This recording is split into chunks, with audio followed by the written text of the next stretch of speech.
Less than 3 weeks until we are starting to talk about setting lineups. Andrew, we are getting so close now. We are going to be drafting tonight on DraftKings NFL Best Ball $15 million headline contest, and we'll jump in just a second. But Andrew, you starting to get excited?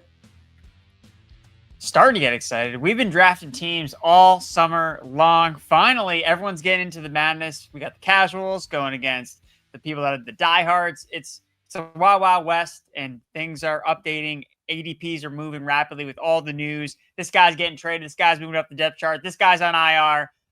What a time to be alive, Tom.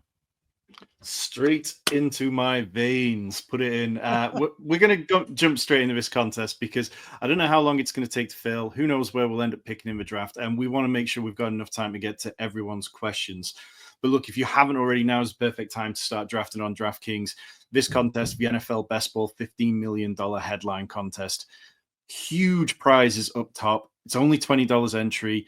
Set it and forget it. If you've not done Best Ball before, there's no weekly roster management. You draft your team once, your best performing players are automatically scored each week.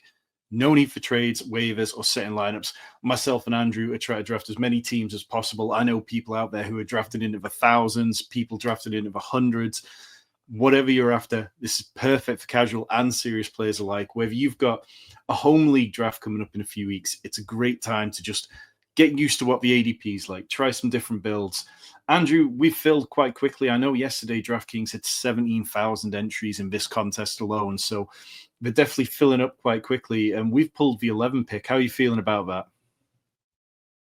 I'm feeling good. This is the area of the draft that I usually want to pick somewhere in the top four. Like, I feel good about the top four guys where I have them ranked in a particular order. But besides that, my favorite spot to draft is in the back end, because we've talked about this on a lot of shows, whether it's best ball or redraft, that round one is really deep and you're getting round one talent in the beginning of round two. So picking here at the 11th pick, we get the second pick in the second round.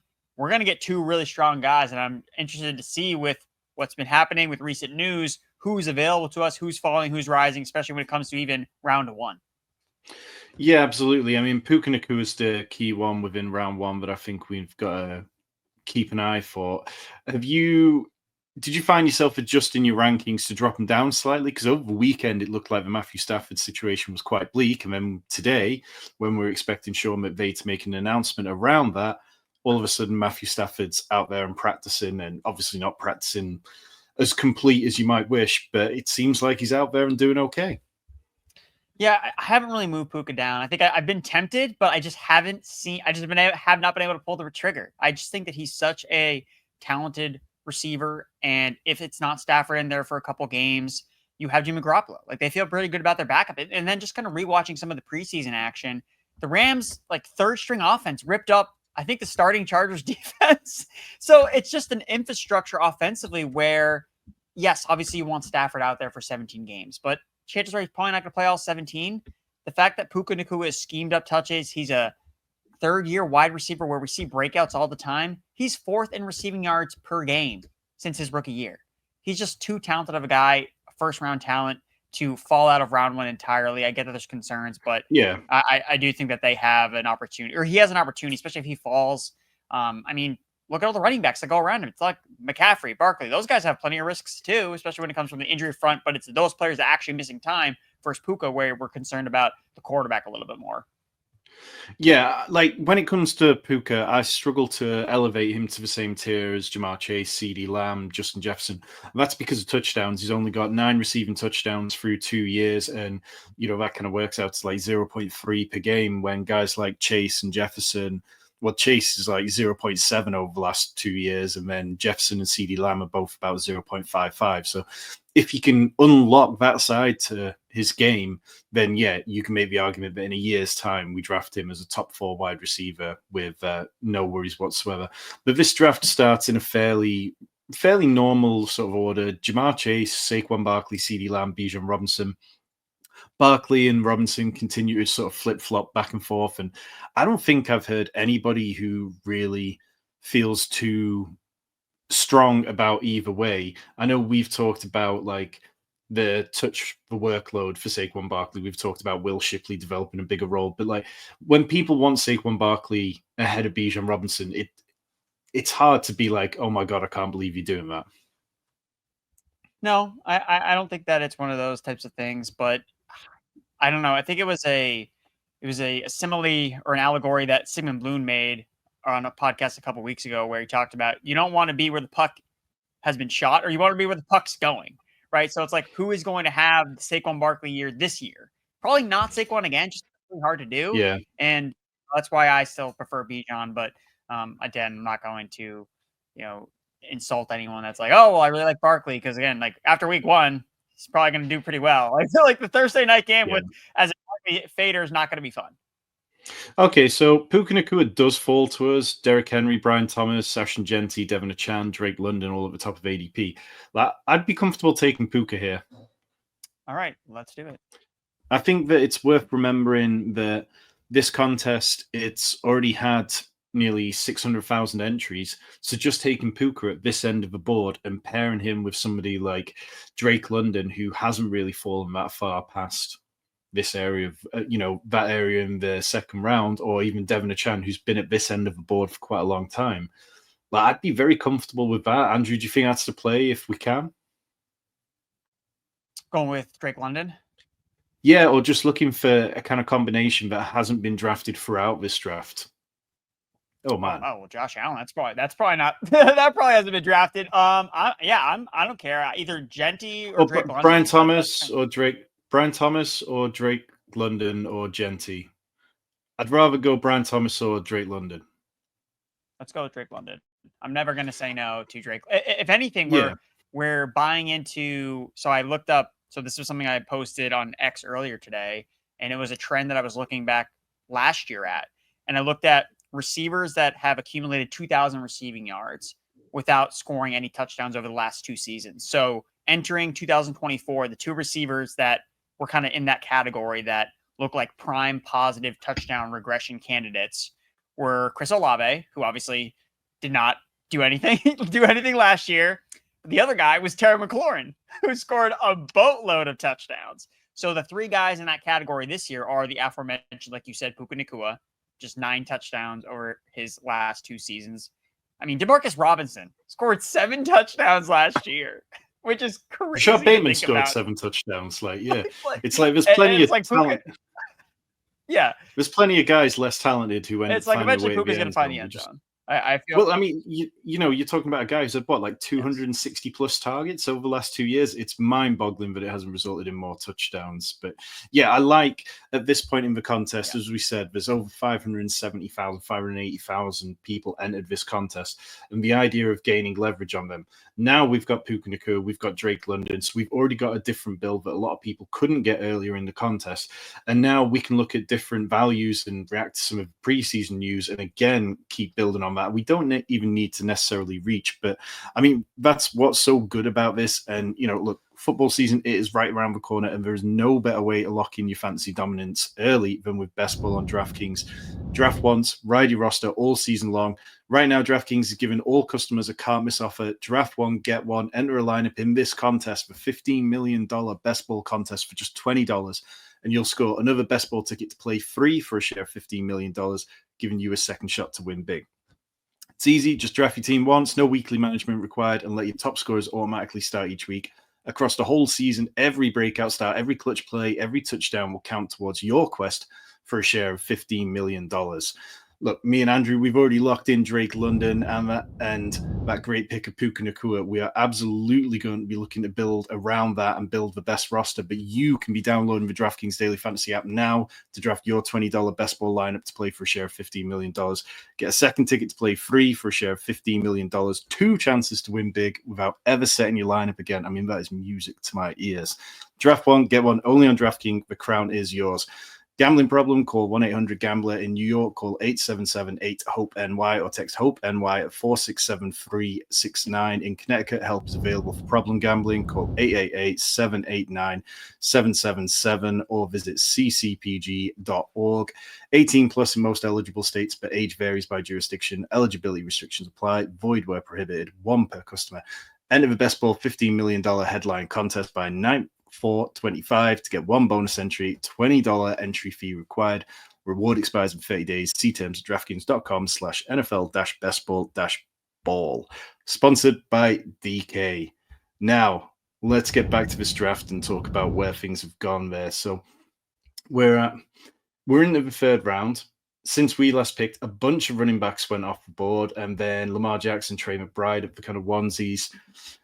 So we've got a really interesting situation there. We've got a bunch of questions in the chat, and we are going to come back to those as we kind of get around this turn. But Andrew, what are you thinking 2 picks in that you'd like to achieve when it comes back to us? I think I want to take Ken Walker with one of these picks here, in either the 311 or 412.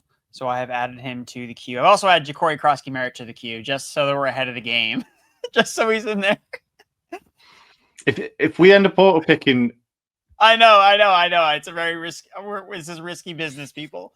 But I'm just throwing him in the queue just so we remember to maybe pull him up a little bit. We'll see how things go. But I think for this pick, I do like Ken Walker.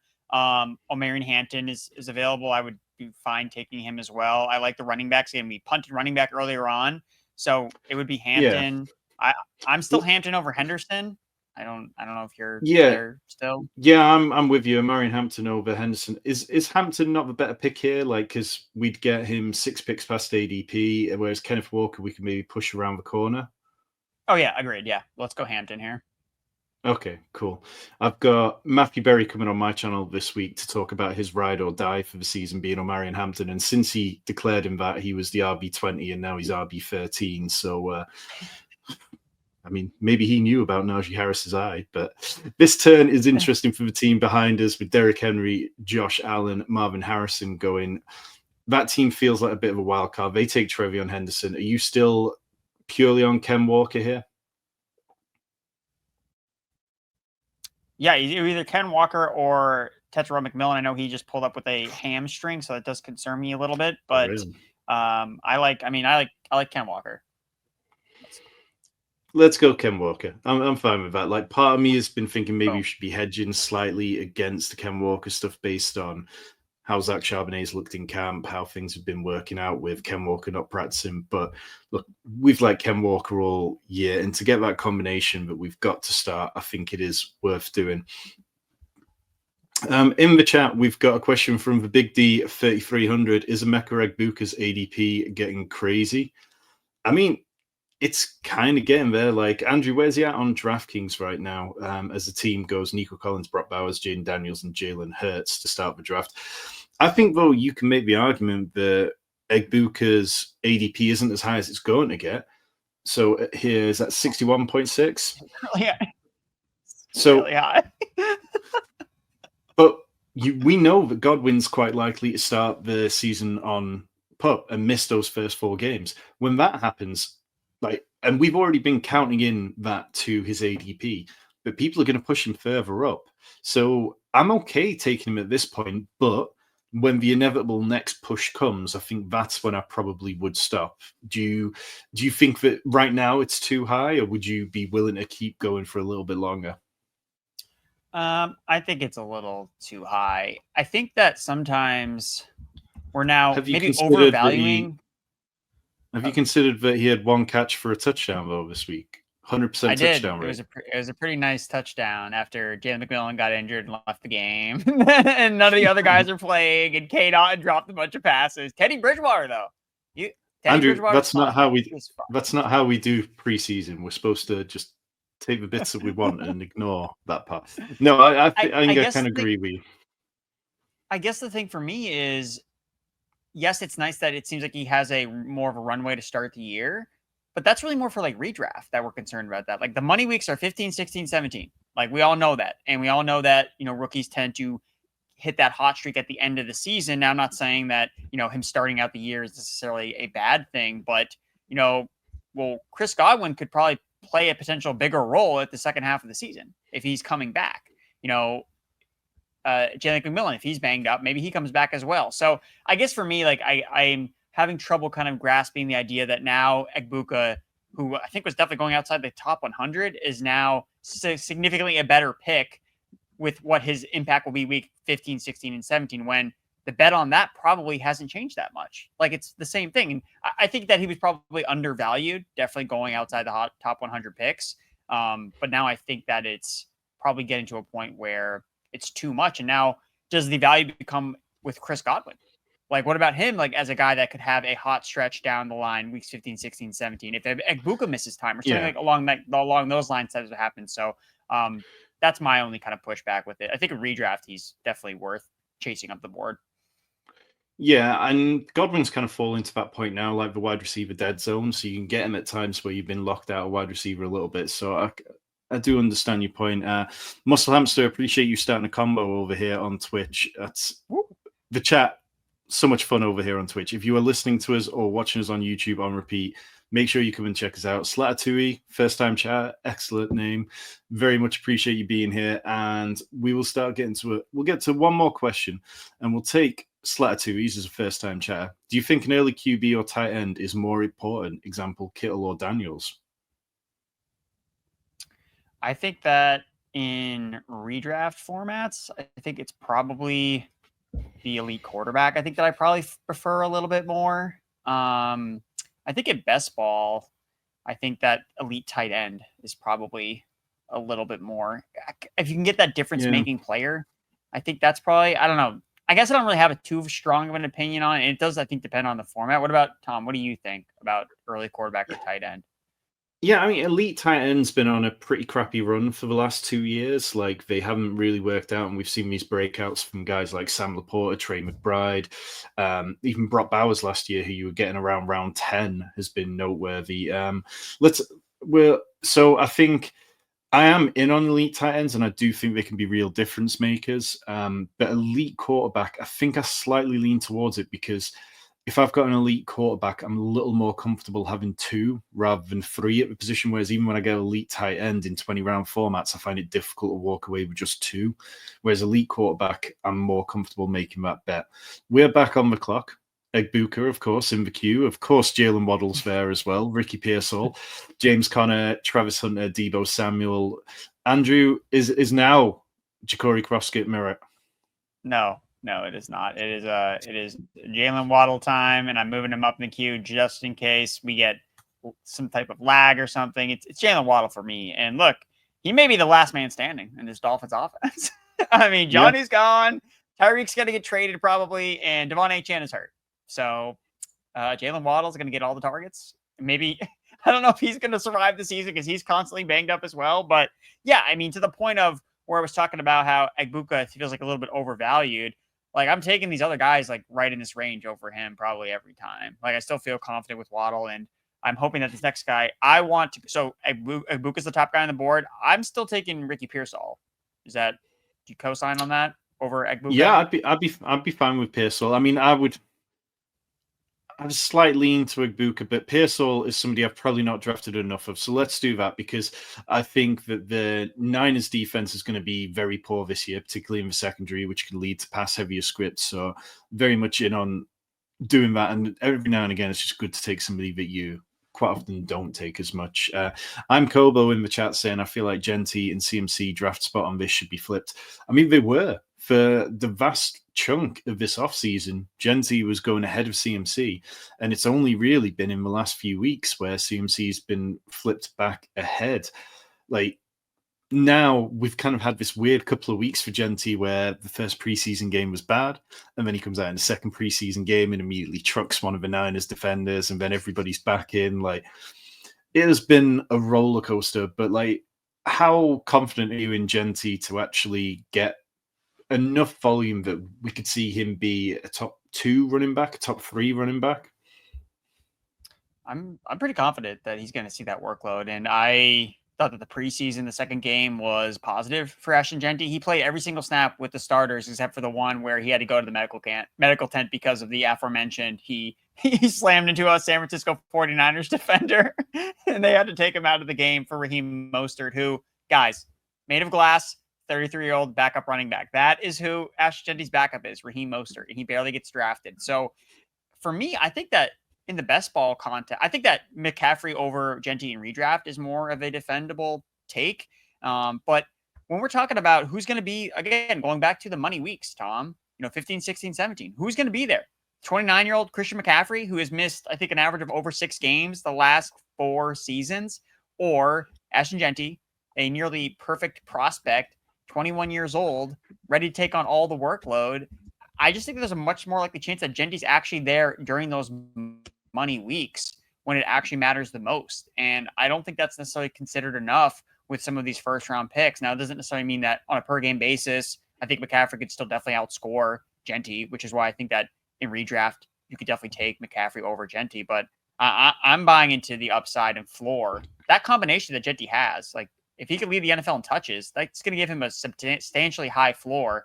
And then his talent profile is going to what takes him to the next level. And just based on everything that we've read, everything that we scouted, all the work that we put into, it's like, yeah, like, let's push him down to the second round. It's like, wait, we did all this work and now we're just going to push him down. Like, and now we're just going to fade him. Like, come on. Yeah.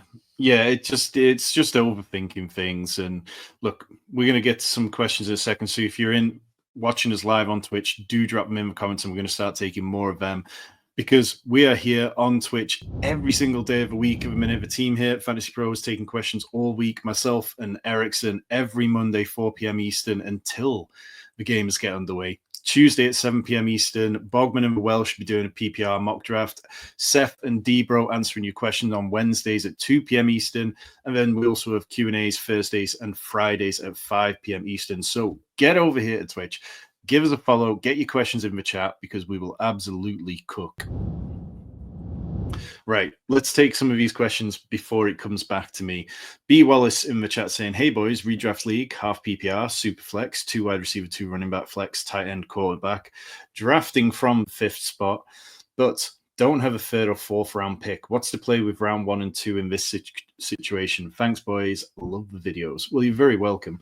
I think you've probably got to prioritize locking in a quarterback there because, I mean, if you're going from round 2 to round 5, the gulf could be really difficult. And even though quarterback scoring is very replaceable, I did a video on my channel, Fantasy Sanctuary, this week talking about Superflex strategy and why it's not worth overreaching for your second quarterbacks. But I'd try and prioritize getting an elite quarterback in the 1st round and then seeing how the board falls to you. But don't go pulling up guys like Sam Darnold and Geno for the sake of it. But yeah, I think you've definitely got to lock in at least one or it's going to be very difficult for you. Andrew, would you double tap quarterback in that situation, or would you just be locking in one and then try to play ADP? I think I'd only double tap quarterback if I could really lock in 2 elite guys. But other than that, I think it'd just be one, because the last thing you want to do is get caught in a quarterback run and then you're just like totally screwed. Where if you don't take any, and then they just say like rounds 3 and 4, it's super aggressive towards quarterbacks and you're left without anything, like that could be really tough to overcome. So, but we're all back on the board on the clock. Okay, so Tyler Warren, TJ Hockenson are the kind of top guys there. I don't mind Jordan Addison even at this point. What are you thinking, Andrew? Either that or a tight end. If you want to do Addison, I'm cool with that. I definitely have not drafted much of him just because it's what do you think to take Addison and then seeing if Hockenson comes back around to us and just building out a Vikings stack? I don't hate that actually. Yeah. Vikings stack, yeah, because we're going late round quarterback here, so I think that's interesting. And if we don't get Hockenson, Tyler Warren is there sitting for us. I know that you're a Tyler Warren guy. I know you're a rookie tight end guy. So rookie tight ends through and through. I mean, we've talked about it plenty. Tyler Warren probably is going to be the most reliable goal line threat outside of Jonathan Taylor for the Colts. All the camp reports around him have been so positive. Colson Loveland as well, great. But yeah, Hockenson does make it back to us. So let's lock that one in, take a quick look at our roster, and then get to some of these questions that are coming in the chat. So we started off with Puka Nacua, then we went with Drake London, Omarion Hampton, Kenneth Walker, Jaylen Waddle, Ricky Pearsall, then Jordan Addison, and TJ Hockenson. Andrew, how are you feeling about this roster?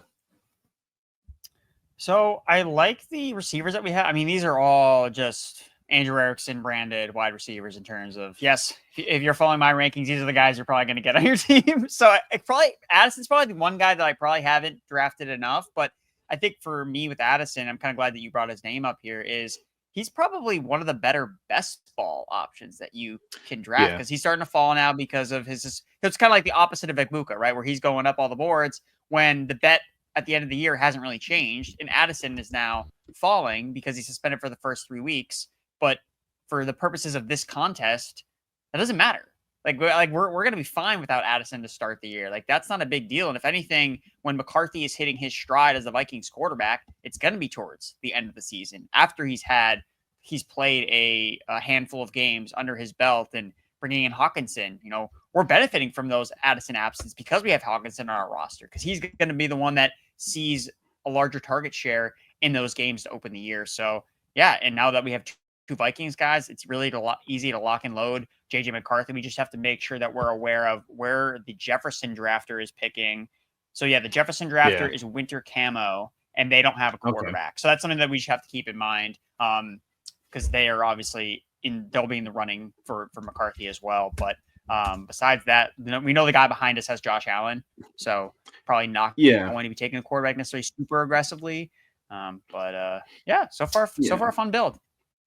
We can always balance it with some week 17 correlation. I know in the Fantasy Pros Discord in the Best Ball channel last week, there was a few people asking about if we could expand on the week 17 conversation a little. So if we had to, I mean, we could always take Jared Goff and then try and find something cheap like an Isaac Tesla to build out a bit more Lions correlation, and hope that if we got to week 17, where all the money is in this contest, you know, you're talking millions of dollars up top, you're talking, you know, 5 figures for making sort of top 100, and that's what we're after. But to get there, we're taking on over 1,000 other people in week 17. So you need to approach week 17 as more of an individual DFS style lineup. You need those little stacks and correlations. You need to bet on a smaller range of outcomes and say, this game, the Vikings against the Lions in week 17 is the one which is going to go nuclear. And I'm just going to have a bunch of those players, and they're all going to just skyrocket me up the board. So there are different ways to approach it, and there's lots of good stuff out there about that. We have a question from Panda of Lust. How are we feeling about Davante Adams? Like, Davante Adams has been one of my favorite kind of third-round picks throughout this year. Andrew, have you been there with me, or have you found him a harder click at this point, coming off an interesting season with the Jets? So I think I liked him a little bit more to start the year. I didn't really feel like he had shown any type of downfall. Now, I think that the numbers from last year, especially with the Jets, that's probably not going to be repeated, just because it was really, really juiced up. You get the Aaron Rodgers bump because of just how he hyper-targeted his best friend. I don't think that'll be the case with the Rams with Puka Nacua there. I think as the 1A, I do think that Adams still obviously has a lot to offer. But I do think that given the concerns a little bit more about Stafford, I know we talked about it with Puka Nacua, not as concerned, but now, if we're banking on Stafford, he has to support 2 guys at the same time. Adams is an older receiver, so eventually he will start to depreciate in some way. And I guess I found like that tier of receiver isn't one that I've absolutely loved. And because there's a lot of receivers in that range where it's like Smith and Jigba, Garrett Wilson. So number 1 receivers, but on teams that I'm not necessarily thrilled about their passing attacks in general. So it's an area of the draft that I think I've been looking at some of the rookie running backs, so like Omarion Hampton, and even like Ken Walker in that range. So definitely not out on Davante, but especially if I draft Puka in the first round, I don't feel the need to then double down and draft Davante in the 3rd round after already taking Puka. I think my argument is kind of what I went back to about like Puka. The one thing that he's had missing is the touchdowns, and I think that Davante Adams is really going to bring them. So yeah, I'm very much in on him. We are back on the clock again. Obviously, no quarterback yet. We've got plenty of wide receivers, nice setup with running back. We've got Drake Maye near to the top of the board. We've got Rashid Shaheed, Zach Charbonnet, which kind of handcuff ourselves on Walker. I'm a little less interested in that. Anybody else taking your fancy? I mean, I think we can take JJ McCarthy probably on the turn. We'll pull him up just so we don't risk losing him to the Jefferson drafter. But 1 second. Oh, no, just kidding. We already took McCarthy, so well, that's fine. We'll lock it in. Make sure that it's completely fine. Right. Yeah. Well, who are we going to take with our next pick? Is it? I mean, Colston Loveland stands out to me slightly. Obviously, we could double tap quarterback and have Drake Maye. Drake Maye Did he just go? Oh no, he's still there. They don't have the same bye weeks, and I think I'm kind of okay with Drake Maye as a standalone. Anybody else standing out? I mean, a running back wouldn't be the worst thing in the world. No, I mean, that Charbonnet's off the board, so that wasn't going to be an option. Yeah. But you didn't want to do that anyway. So No. I think it's either Loveland or Maye. And I mean, Drake Maye is, I mean, we got to go with the Drake stack. Again, going back to Andrew Erickson drafts, they usually have Drake London and Drake Maye on them. So there you go. Cool. Look, if you want to hear me and Andrew talk about more of our favorite players, I know we will be on the main YouTube channel this week with Worm talking about our favorite players in each round. That is going to be a fun one. Me and Andrew will have to try and not agree on every single player, but it'll be interesting who gets to the show sheet for Tucker Craft first. Dre Craig, appreciate you following us over here on Twitch. Don Vito in the comments saying thoughts on the Purdy, Kittle, and Pearsall triple stack. I got no problem with that, Andrew. You down with the triple stack for Brock Purdy? Yes, I love that. That's a great way to approach it. Yeah, absolutely. So look, you know how me and Andrew feel about a lot of these players. Obviously, you can get our rankings over at Fantasy Pros, but you can also get the draft kit over there, the Best Ball draft kit. Go to fantasypros.com/Best Ball, and you get not only our rankings, stacks, rookie breakdowns, ADP risers, my favorite thing in there, which is the roster construction strategies, which I spend hours poring over when I put those articles together, and I really believe they're incredibly helpful for people getting into Best Ball. Our Best Ball draft kit is everything you need to draft smart and win big in Best Ball this season. Okay, so we are rolling through this draft at a nice pace, particularly considering our last draft last week, Andrew, where we were on FFPC with 60-second picks. This keeps the blood pumping a little bit more. Coltrane in the chat saying, I'm confused. Is Phelan retiring or what? My actual question is, how bad is handcuffing in Best Ball? I took Bucky and White, and I've heard that's bad in Best Ball. Well, it's not really bad. It's just like, it's the same old argument of you kind of lock it into, you can only maximize one player within that backfield, like going nuclear at one time. And maybe you'll have weeks kind of like Tevin Coleman, Devonta Freeman years back, where they're both relevant at the same time. But I don't mind it in Best Ball now as much as, like, in redraft, it's not a move I do. But in Best Ball, you can make arguments that the players are going to ping pong between weeks where they have relevancy, particularly when they have set roles. Now, I'm a little skeptical on Bucky this year. I think that he's great. I just think he's going a little bit ahead of where I'd feel comfortable taking him.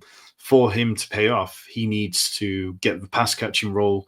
And to do that, he's probably going to take it away from Rachaad White. So I struggle with that one a little. Andrew, would you be willing to take those two on the same roster? I think if you had asked me this like 2 months ago, I would have said yes. But now I'm less certain about Rachaad White. I know that he's dealing with a groin injury, and that's concerning to me. They still continue to talk up Sean Tucker, which I don't know. They did this last year too, and he didn't really play that much. But I mean, Bucky has looked really good, and I know that I've heard from their camp that they're talking about him more as a bell cow. And I mean, he was a bell cow in that preseason game. Like, he played every single snap except for one, and he looked, again, going back to the touchdown catches, he had a pretty nice touchdown catch too. I know Ibuka made a nice touchdown grab, but so did Bucky Irving. So I think that it's probably not the route I would do. The one that I like the most, I know this is one that you push back against, but I like the Walker Charbonnet combination. I just like lock and load. Like, I'll sacrifice a roster spot to ensure I get Seahawks RB1. Like, I don't hate doing that. Yeah. So, but we can agree to disagree, but we're on the clock here. Yeah, so I'd be good with Ramondre Stevenson. I'd be good with Jaden Blue or Braelon Allen if you like those guys. Or we could take, I mean, we've already got two quarterbacks, so Michael Penix is kind of ruled out. Trey Benson, I'd also be fine with. I'll let you pick from those guys, Andrew. Yeah, let's grab Braelon Allen, who, I mean, he has a potential to be a massive riser if Breece Hall does get dealt. Like, that's totally possible. Yeah. Somebody said that, what if Breece Hall is in a trade to the Commanders? What if they trade Ryan Robinson to the Jets and they throw back an extra pick to bring Breece Hall to the Commander? I feel like he would fit better in that offense. Like, with Jaden Daniels, Cliff Kingsbury scheming things up. I feel like that would be cool. Yeah. Trey Benson definitely works for me here too. Yeah, I just think from the reports we've seen around the Brian Robinson situation, they're looking for someone more explosive. So I'm all on board with that. Is there anyone else in this range that you would have made the sort of push for if I hadn't have pushed for running backs? Were any wide receivers or tight ends you were looking at?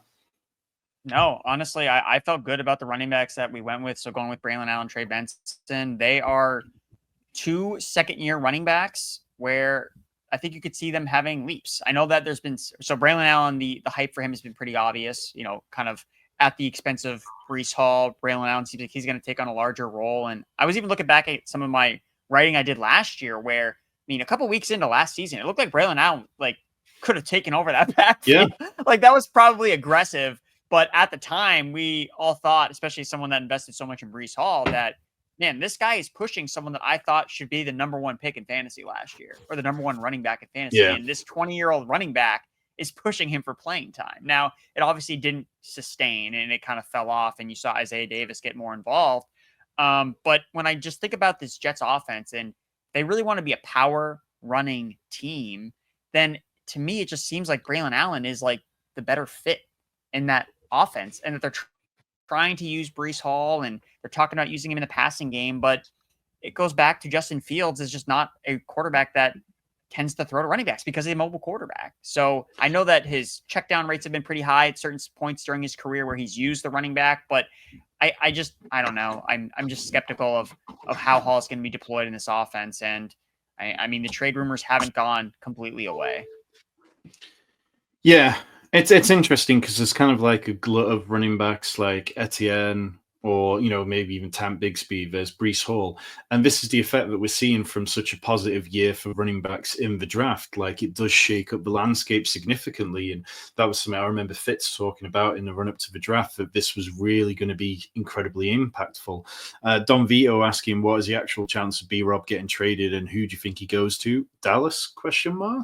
Yeah, I think Dallas is as good a shout as anyone because I don't think Brian Robinson is going to cost a lot to acquire. Like, Brian Robinson is in the last year of his rookie deal, and he's been fine. Like, last year, plenty of games as a top 24 running back, but very rarely breaking into the kind of top end where it really makes a difference. So I think that you can plug him in as part of a two-man committee quite happily, and I would have more faith in him than Javonte Williams or Miles Sanders, obviously, and a little more faith in him than an unknown rookie in Jaden Blue, who was drafted very late. Is there any other kind of standout teams for you apart from the Jets and Dallas, Andrew? Yeah, so there's actually a couple connections. So I would say the Jets, if they decide to do a running back swap with Breece Hall with picks or something. So I don't think that's completely off the table. And there's actually a couple coaching connections. So the Jets' current pass game coordinator, Scott Turner, he was with Washington when they drafted Brian Robinson. So that's one coaching connection that you can make with the Jets. And then two others are the Tennessee Titans. Tajay Spears is injured. The current Titans running backs coach was in Washington for the last couple seasons. And the Houston Texans, they need running backs potentially if this Joe Mixon thing just gets totally off the rails. And Nick Caserio and D'Amico Ryans just have this affinity for Alabama guys. If you just look at their drafts, historically speaking, they draft a lot of guys from Alabama. So that would be another team that could be interesting. There was actually one more team that I posted on X. There was another coaching team that had some former personnel from Washington that also needed a running back. But the team is escaping me right now. There was one other team, but yeah, that stuff matters sometimes where running backs have certain connections with certain coaches, and that's where they feel comfortable. Now, it's a trade, so he doesn't necessarily always get to say, but if teams like to do right by their players, they usually get at least some input to it. So, but yeah, those are a couple teams. We've got Drake Craig in the chat. 1 year of Olave for 1 year of Kelsey or Kincaid for 4. So I'm guessing this is some kind of keeper-based question. The vibes haven't been good around Olave. There's a lot of smart people in the industry who still are in on Olave.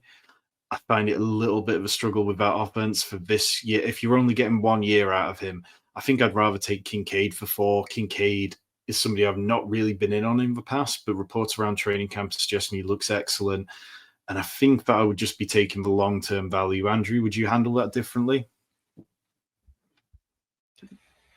No, I would go with Kincaid. Like that would be my route. I'm not the biggest on Olave as well. I think that he's been really efficient, but the thing is, he's been really efficient, but he isn't scoring fantasy points. Like that's like the thing. I'm like waiting for him to put up some of these spike weeks, and it just really hasn't transpired. So I'll take Kincaid, a younger player. Not all tight ends fire as rookies.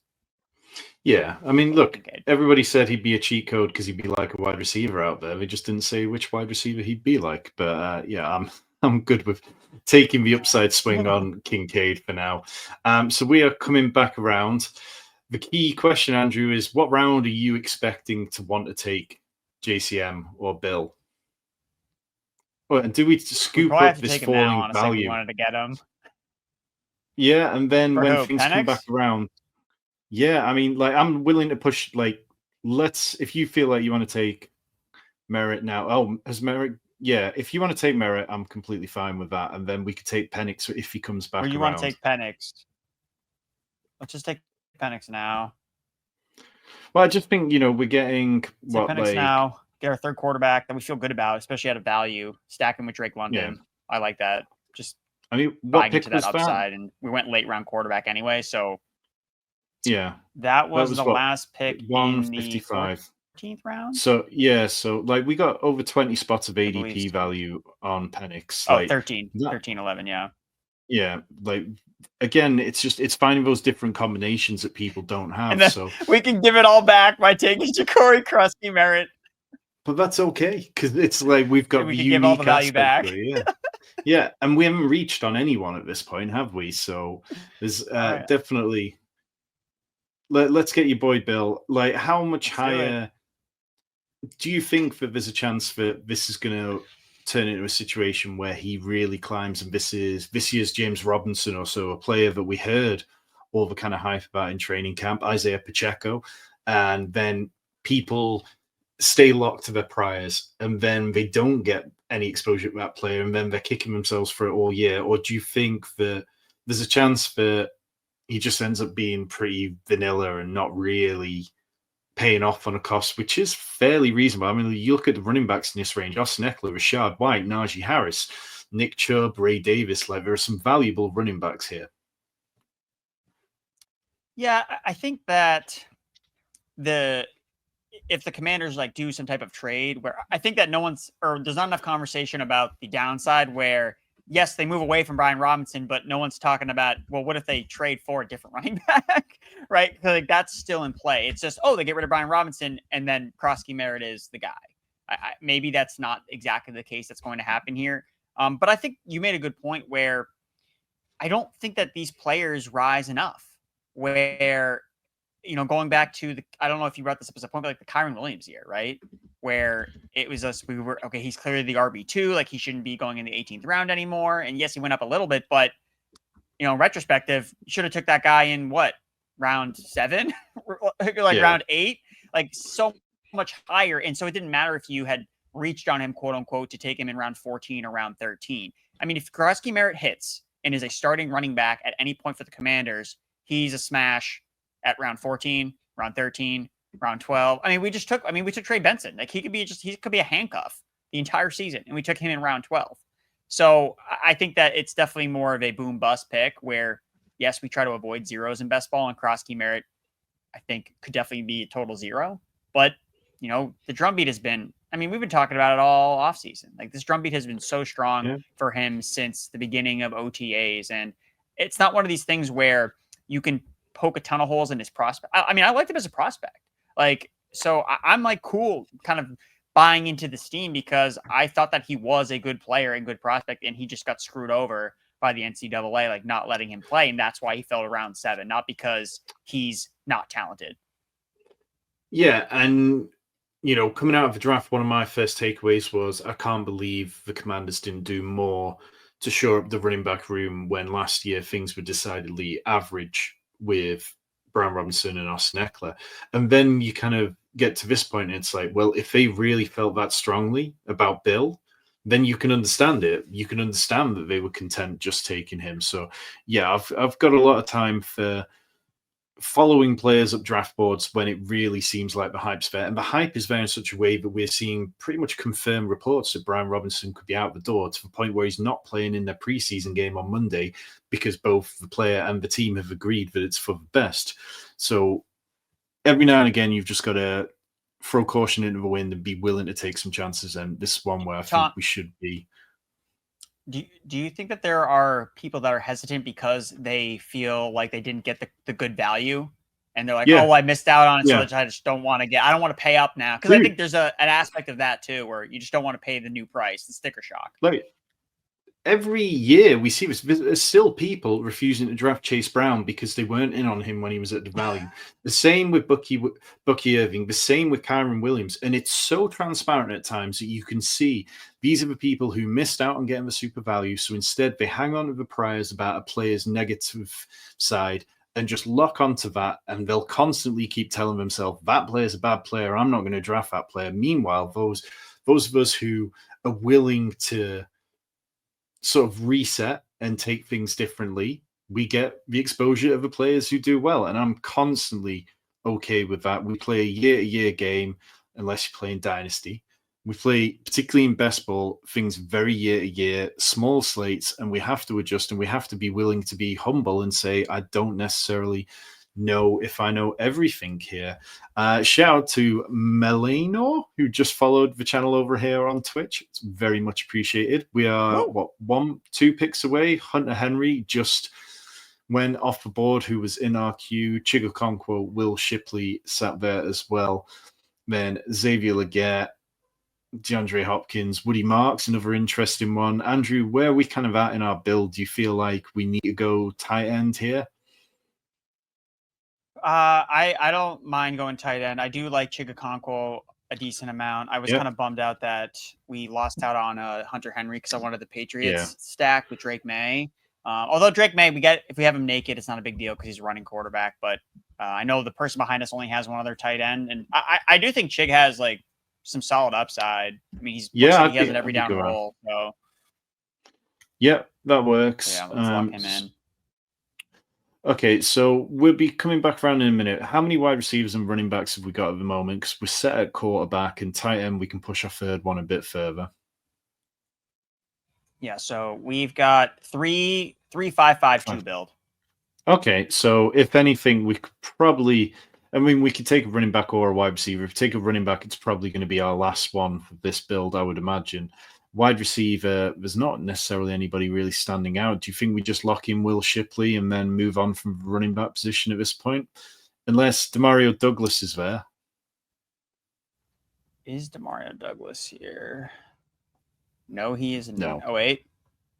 Nope, he's gone. Let's take Will Shipley. I mean, I think, look, if you're gonna fade Saquon, then you gotta take Will Shipley. I think that's the way I see it. It's just you gotta make correlated bets. And I remember writing about this last year, where if you really feel like you want to fade, a certain running back, then you got to be overexposed to that backup running back or whoever can take advantage of, a player missing time. And I don't know, are you buying any of the idea that if Shipley's in the Kenneth Gainwell role, where maybe he could see some, like just some points in 2-minute drill, maybe on third downs, catching passes out of the backfield, which again, we don't have to project that. So, last year, Will Shipley was one of my most heavily rostered player across like 400 drafts, and it didn't work out for me. And I faded Saquon heavily, and it was probably the worst call I made last year. So I've been a little bit cautious about going straight back to the well. But it does seem like the role is really secure. This year, like last year, I thought that he was going to struggle to get past Kenneth. I thought that he could get past Kenneth Gainwell, and he didn't. This year, there is no Kenneth Gainwell. There's A.J. Dillon, who hasn't played football in a year and hasn't looked particularly great in training camp. The Kenneth Gainwell role, it wasn't that valuable. I mean, we're talking about 290 rushing yards, 116 receiving yards, and only 16 receptions. So Will Shipley does need to be a more dynamic version of him. But I think also there's been a little bit of buzz around that the Eagles could be willing to take some of the workload off Saquon to try and make sure that he's fresh for the games which really matter further down the line. And for all the reasons we've talked about with Saquon, about how many, 483 combined touches throughout the playoffs and regular season, that would make sense to see. So can definitely get on board with it. Look, we're going to get to some questions in a second, but remember, we are here all week on Twitch, myself and Andrew, each and every Monday at 4 p.m. Eastern, Tuesdays at 7 p.m. Eastern. We've got Bog member Welsh. They'll be doing a PPR mock draft this week. Then Seth and Debro are answering your questions on Wednesdays at 2 p.m. Eastern. And then on Thursdays and Fridays at 5 p.m. Eastern, we've also got Q&As. So don't miss a beat. Subscribe over here, support the channel, get access to emotes, and enjoy us ad-free. It really helps us out. Right, let's get to some of these questions before it comes back around. We've got Axel the G. Why isn't Eckler being considered as a potential starting running back? I think that just kind of comes down to his age. And, he looked good in receiving game last year, 14% target share, really came towards the top of a lot of columns when you saw it through receiving work. But he didn't look incredible in the rushing game, so it's probably just a case of trying to preserve him for what he's good at, I think, Andrew. Yeah, Anthony Lynn has talked about how Jacory Croskey-Merritt and Brian Robinson were viewed as his A-backs, so essentially guys that are operating on the early downs. I would not expect Jacory Croskey-Merritt, even if he was taken over as the quote-unquote starter, it would still be in a tandem with Eckler because they trust Eckler in passing downs. He's a veteran player. He can catch passes out of the backfield. But it's about that touchdown equity where, man, this Daniels offense can really take off. Because that was the bet on Brian Robinson as an RB2, where you're just hoping that this guy who is an average running back at best, I don't think that Brian Robinson is special, but he's serviceable. And the reason why Croskey-Merritt has got so much hype is because, this rookie could be special. Like, they're not sure yet, but it seems like, everything they've been suggesting to us is that he can be special, and they're starting to buy into it. And that's why they feel like Brian Robinson is more he's not as important or crucial to their team that they necessarily need to keep him. Yeah, I very much agree with that. We've got a couple more picks before us. Ghosty asking, how much do you guys believe in Marvin Harrison Jr. this year? It's a tricky one, but I am taking him. I'm probably more comfortable with him in best ball than redraft, which I know is a little bit of a cop out. Andrew, where are you landing on MHJ now that he's swole? Now that he's swollen, well, anyone that's at the gym getting flexing, gotta love it. Love that he's bulking up. I would say with Marvin Harrison Jr., I think that his floor probably is not being talked about enough. Where this is a clear-cut number one wide receiver on his team. He's going to run a boatload of routes. And the concern is, can he get to the next level with Kyler Murray? And I think that there's a legitimate argument against that, where no. Yeah. Kyler Murray's not good enough to get Marvin Harrison Jr. to the next level. So I think maybe we're looking realistically that he may finish just close to where he's being drafted. It's like a mid-range wide receiver too. But I think it's still good to get exposure to him because the talent profile, can he get it? Can he take that major leap because he is Marvin Harrison Jr. So maybe it's not this face melting pick that we all think he maybe could be, or Marvin Harrison Jr. stands would suggest, but I think that he's fine where he's going. I don't have any qualms about fading him, or he's the worst pick on the board. He's the best pick on the board. Yeah. I'm just cool with where he's at his position. Okay. Where are we going with this pick, take. Andrew? So we probably want some wide receivers. Yes, the queue is filled with wide receivers. Jaylin Noel for me. That's what I want. Yeah, I'm completely fine with Jaylin Noel. I know that you are very high on him, so let's lock that one in. And then when it comes back around, so we've got Elikai Amana, we've got Darius Slayton with Jalen Coker, AD Mitchell, and then Keandre Lambert-Smith. So plenty of upside swings, and I think that's kind of what we want. Any particular strong lean there? I think I would kind of lean towards Jalen Coker just because the drumbeat has been so positive for him. Yes, Jalen Coker. We're going to continue to fade Xavier Legette. I don't. Where did Legette already get drafted? Right? Didn't he go significantly ahead of Jalen Coker? Oh yeah. Is that because he went in round 16? Yeah, and that is a little bit of a fall. He was. Yeah, well, because it's harder for people to fall than it is for people to rise in best ball, because the fallers, they sit at the top of ADP, and then the auto drafters and the people psychologically see this value, perceived value of 1 or 2 rounds, and it's oh, well, he was a 14th round pick last week. I should take him here in round 15. So, yeah, it is much harder and much slower typically for players to fall. But I've been slamming in Jalen Coker as much as possible. And the vibes around him definitely feel much better than anyone else. We've got... Well, you know that because he missed the last preseason game because he was sick. Not like so like I saw like we see Leggett out with the starters and we're like, oh, Leggett, like he's a starter again. It's like maybe just Coker wasn't healthy enough to play. So I'm all with you with Coker. That's a great pick. So a couple of things I want to get to in the chat. Firstly, the Big D 3300 is picking out of a 107. So Andrew, if you could spin over the board when you're done starting, like let's take a look at what he's got cooking for his roster. Picking out of a 107. So I'll let you read this one off, Andrew, whilst you go through that. Is that the Christian McCaffrey team? Yes. Yep. The CMC team. So yeah, we got Christian McCaffrey, AJ Brown, Garrett Wilson, Devontae Adams, George Pickens, Travis Hunter, Tyrone Tracy, Jalen Warren, Justin Fields, Colston Loveland, Trevor Lawrence, Jaden Blue, Dallas Goedert, Matthew Stafford, Rico Dowdle, Alec Pierce, Justice Hill, and Diami Brown. And then he's got 2 picks left. Yeah, we're entering round 19 now. So everyone's got 2 picks left. Nice. I mean, it's a fun team. I've got no issues with this one whatsoever. A little bit of stacking in there. Classic kind of hero RB build. There's a lot of fun there. Where was the next question we're going to? Don Vito. He says, with both Chubb and Marks being cheap, do you like taking shots on the Texan backfield because of how good Mixon was, even when he was inefficient? If yes, which do you prefer?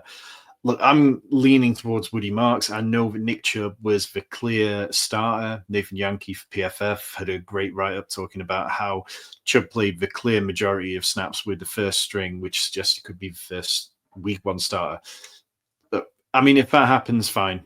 I'm not drafting for week 1 when I'm taking one of those guys. I have to believe that the guys I'm drafting earlier than them are going to be week 1 starters in my lineup. But I want Woody Marks because of his pass catching upside.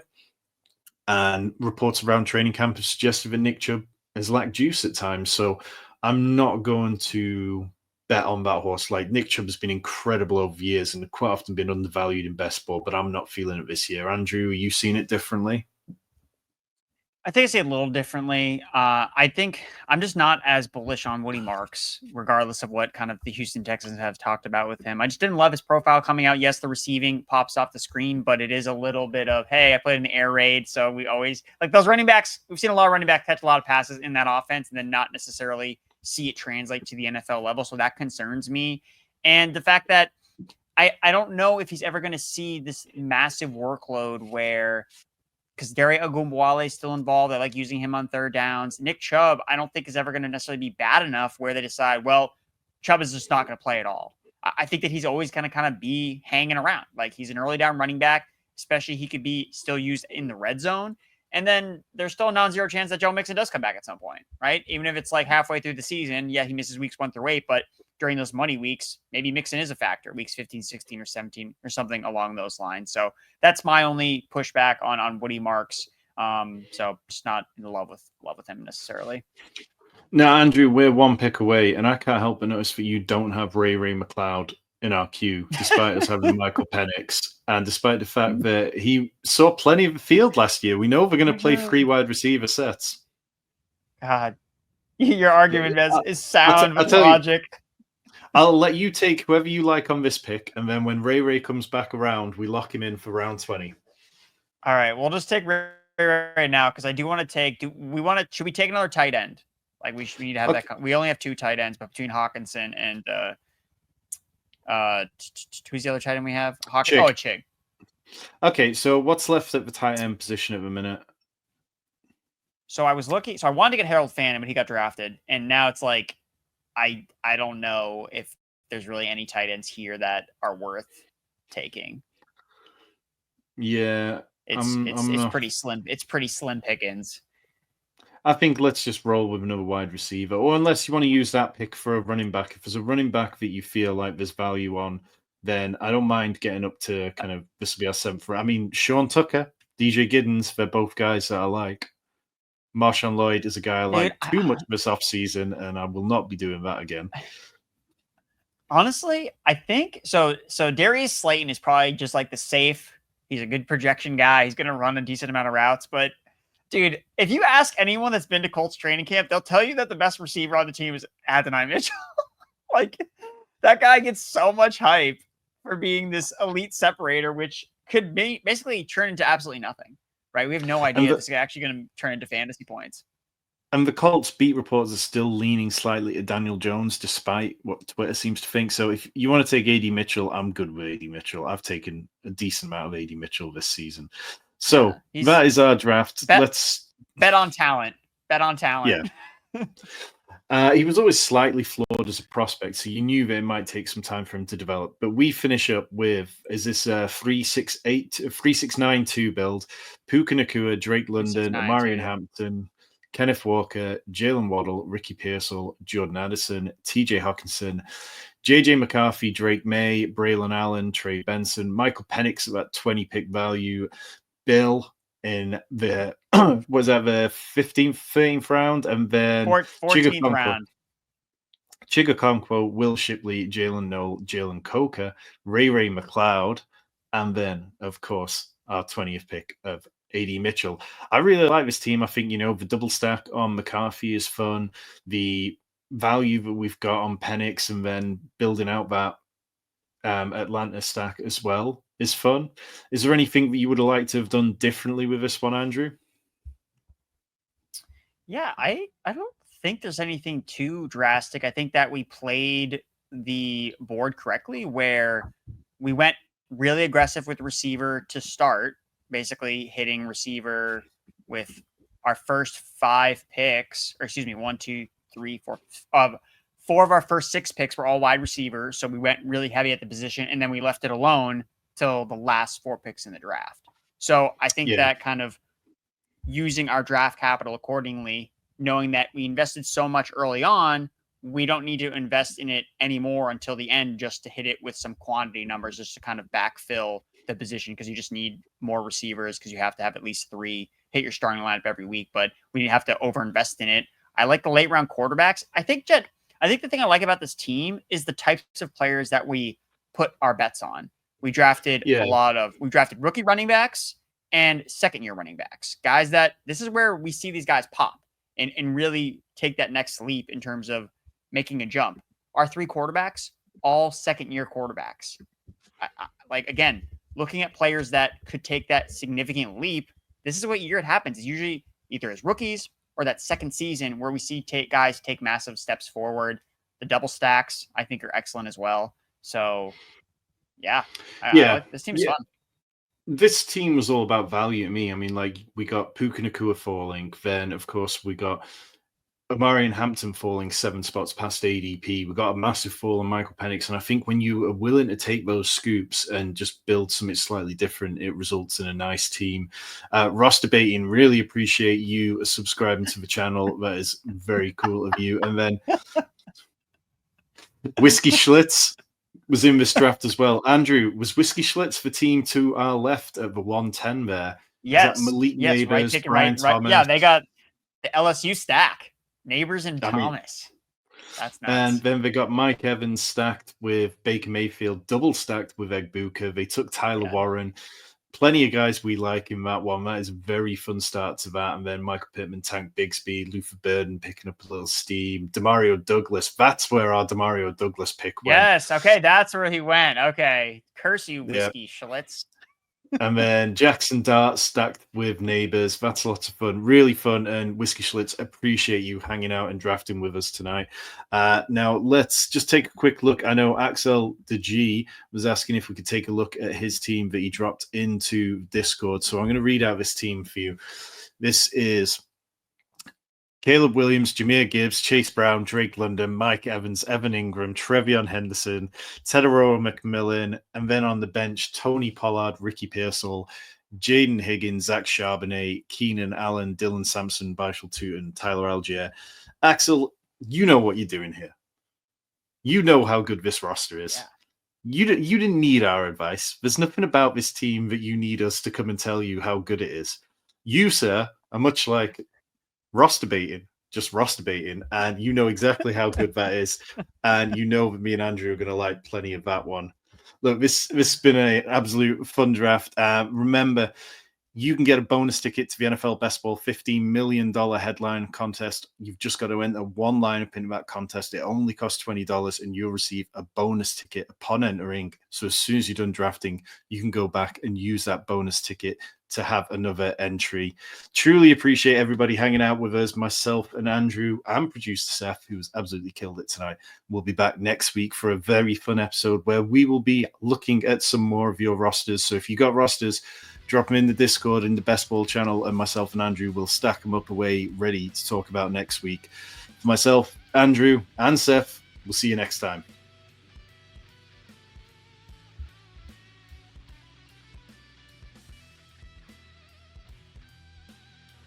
This team's winning $1 million. No doubt.